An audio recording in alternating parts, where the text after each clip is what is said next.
আজ ৩রা জুলাই, মহান জুলাই আন্দোলনের তৃতীয় দিন। সমগ্র সামাজিক যোগাযোগ মাধ্যম জুড়ে গতকাল খবর ছিল নীলুফার ইয়াসমিন মুনির অসংলগ্ন বক্তব্য এবং জুলাইকে হীন করে, নিচু করে, অসম্মান করে কথা বলার বক্তব্যটি নিয়ে ফেসবুক, ইউটিউব, ইনস্টাগ্রাম, সোশ্যাল হ্যান্ডেলে, এক্স হ্যান্ডেলে মারাত্মকভাবে আলোচিত হয়েছে। নীলুফার ইয়াসমিন মনি বরাবরই মূর্খ জিয়া পরিবার বিরোধী। জিয়া পরিবারের প্রতি তার সবসময় অসম্মান আমরা খেয়াল করেছি। অনেকে সন্দেহ করেন তিনি ভারতের দালালও হয়ে থাকতে পারেন। এর পাশাপাশি আরেকটি খবর ফেসবুক জুড়ে ভাইরাল ছিল, ফেসবুক, ইউটিউব সবখানে। সেটি হলো হুমায়ুন আহমেদের কন্যাতুল্য স্ত্রী জুলাইকে বিশ্রী ভাষায় ফ্রেমিং করার চেষ্টা করেছেন। আমার কাছে লজ্জা লাগলেও একটি কথা খুব সত্য। মনে হয় যেন এই এক মেহের আফরোজ শাওনের কাছে সমগ্র জুলাই আন্দোলন হেরে যাচ্ছে। আমি ছাত্রদলের সভাপতি রাকিবুল ইসলামকে আন্তরিকতার সাথে ধন্যবাদ জানাই। তিনি নীলুফার ইয়াসমিন মনির অসংলগ্ন মূর্খ বক্তব্যর তীব্র প্রতিবাদ জানিয়েছেন। সারা বাংলাদেশ তো প্রতিবাদ জানিয়েছে, সাথে রাকিবও তার প্রতিবাদ জানিয়েছে। সব চাইতে আলোচিত খবর ছিল মেহের আফরোজ শাওনের এই বক্তব্য, নীলুফার ইয়াসমিন মনির এই বক্তব্য। কিন্তু কোনো পত্রিকাতে তো এই খবরটা সেভাবে আসবে না। আজকে আমার দেশ পত্রিকার প্রধান শিরোনাম, ঢাকা বিশ্ববিদ্যালয়ে ছদ্মবেশে সক্রিয় নিষিদ্ধ ছাত্রলীগ। দৈনিক আমার দেশ পত্রিকাকে অবশ্যই ধন্যবাদ যে এমন একটি নিউজ আমার দেশ পত্রিকা করেছে। আমার দেশ পত্রিকা জুলাইয়ের সাথে আছে। আমার দেশ পত্রিকা এর আগ থেকেই গণতন্ত্রের সাথে ছিল, মানুষের অধিকারের সাথে ছিল, বাংলাদেশের স্বাধীনতার পক্ষে ছিল, গুম, খুন, হত্যা, নির্যাতন, ধর্ষণ, লুটপাটের এসবের বিরুদ্ধে ছিল। যে জন্য আমার দেশ সম্পাদক মাহমুদুর রহমানকে কি পরিমাণ অবর্ণনীয় নির্যাতনের মধ্য দিয়ে যেতে হয়েছে তা এই পৃথিবীতে বিরল। মাহমুদুর রহমানের এই ত্যাগকে জুলাই অবশ্যই সম্মানের সাথে স্মরণ করে। শরীফ ওসমান হাদির শহীদ হবার পর সবচাইতে আন্তরিকতার সাথে সক্রিয় ভূমিকা রেখেছেন মাহমুদুর রহমান। এই যে আমার দেশের আজকের নিউজটি, এটা অনেক পরিশ্রমলব্ধ নিউজ। এই নিউজের মধ্যে যা আছে তার মধ্যে প্রধানতম হলো আয়ান আব্দুল্লাহ, ছাত্রলীগের নেতা, প্রকাশ্য ও গোপনে দুই ভাগে চলছে কার্যক্রম। আমরা ছাত্রলীগের কার্যক্রম ছদ্মাবরণে এর আগ থেকেই দেখে আসছি।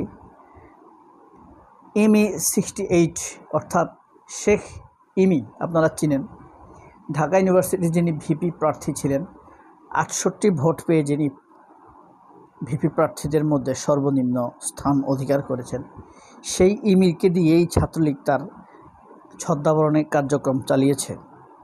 বিভিন্ন সময় ঝটিকা মিছিল, পোস্টারিং, নেক্সট জেন বাংলাদেশ নামে প্ল্যাটফর্ম তৈরির চেষ্টা। এরা হলো রিয়াজ মাতব্বর, শেখ নাইম, তারপরে রাহিদ খান পাবেল, আবিদ আবদুল্লাহ। ছাত্রলীগের কার্যক্রম এরাই পরিচালনা করছে। পদত্যাগের অজুহাতে হলে থাকছেন বহু নেতাকর্মী। ক্যাম্পাসে সংগঠিত হচ্ছে সূর্য সেন হল থেকে। এছাড়াও আজকের এই দিনে কি ঘটেছিল, বিপ্লবের, জুলাই বিপ্লবের এই দিনে ধর্মঘটে উত্তাল দেশ, ছাত্রলীগের হামলা। বৈষম্য বিরোধী ছাত্র আন্দোলন ধর্মঘট করেছিল এই দিনে, জুলাইয়ের এই দিনে ধর্মঘট ছিল এবং সেখানে ছাত্রলীগ ভয়ঙ্কর হামলা চালিয়েছে। এদিন আন্দোলন ছিল 56% কোটা পুনর্বহালের পর এই আন্দোলন আরও মারাত্মকভাবে দানা বেঁধে ওঠে। এই আন্দোলনকে দমানোর জন্য খুনি শেখ হাসিনা আদালতকে ব্যবহার করেছে, ছাত্রলীগকে ব্যবহার করেছে, RAB, police, DGFI, SB, DSB সব কিছুকে ব্যবহার করেছে। কিন্তু সমগ্র শক্তি ব্যয় করেও পরম করুণাময় দয়ালু আল্লাহ তাআলার সহযোগিতায় বৈষম্য বিরোধী ছাত্র আন্দোলনের নেতারা জয়ী হয়েছেন। সেখান থেকে বেরিয়ে এসেছে নাহিদ ইসলাম, হাসনাত আবদুল্লাহ, আসিফ মাহমুদ, আমাদের এই সাদিক কায়েম, ফরহাদদের মতো নেতারা। এবং এই আন্দোলনকে আগানোর জন্য কিং মেকারের ভূমিকা পালন করেছে মঞ্জুরুল ইসলাম। চিনেছেন? ছাত্র শিবিরের 24 সালের সভাপতি। তিনি সবসময় আলোচনা বা পাদপ্রদীপের বাইরে থাকতে চান। জাহিদুল ইসলাম, এরপরে সাদ্দাম, নুরুল ইসলাম সাদ্দাম, এদের ভূমিকা অসম্ভব রকম ছিল।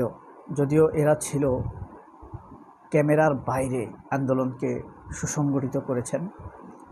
সামনে ছিলেন আমাদের সাদিক, নাহিদ, আব্দুল কাদেরেরা,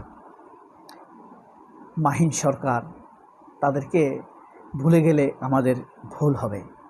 যদিও এখন তাদের কিছু বিতর্কিত ভূমিকা আন্দোলনকে প্রশ্নবিদ্ধ করছে। কর্মসূচি উদ্বোধন করলেন প্রধানমন্ত্রী। কিসের কর্মসূচি? নজরুলের আদর্শ বৈষম্যহীন দেশ গঠনে পথ দেখাবে। বিশেষ স্মারক ডাকটিকিটের লোগো উন্মোচন। ত্রিশালকে নজরুল সিটি ঘোষণার চিন্তা রয়েছে। ত্রিশাল মানে যেখানে কবি নজরুল বিশ্ববিদ্যালয় রয়েছে। জুলাই বিপ্লব নিয়ে নীলুফারের বক্তব্য উল্লাস শিবিরের। এই যে আপনাদেরকে বলেছিলাম, গতকাল সবচাইতে আলোচিত বিষয় ছিল নীলুফার ইয়াসমিন এবং আওয়ামী লীগ নেত্রীর মেয়ে এবং কালচারাল ফ্যাসিস্ট মেহের আফরোজ শাওনের বক্তব্য উল্লেখযোগ্য। তিনি যে বিশ্রী ভাষায় জুলাইকে ফ্রেমিং করার চেষ্টা করেছেন তা আসলেই পত্রিকায় দেওয়ার মতো না। বন্ধের সংখ্যায় লাখো মানুষের ভরসা স্বাস্থ্য বাতায়ন। বাংলাদেশে কোনো বিদেশি হস্তক্ষেপ মেনে নেবে না চীন। সীমান্তে বিজেপির অপ্রতুল সরবরাহ, ওপারে যুক্তিনির্ভর বিএসএফ।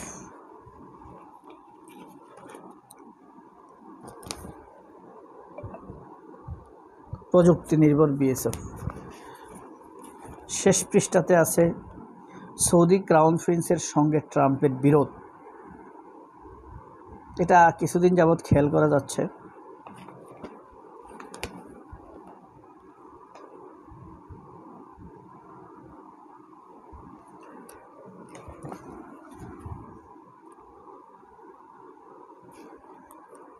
সবাই অনেক ভালো থাকবেন। আল্লাহ হাফেজ। আসসালামু আলাইকুম।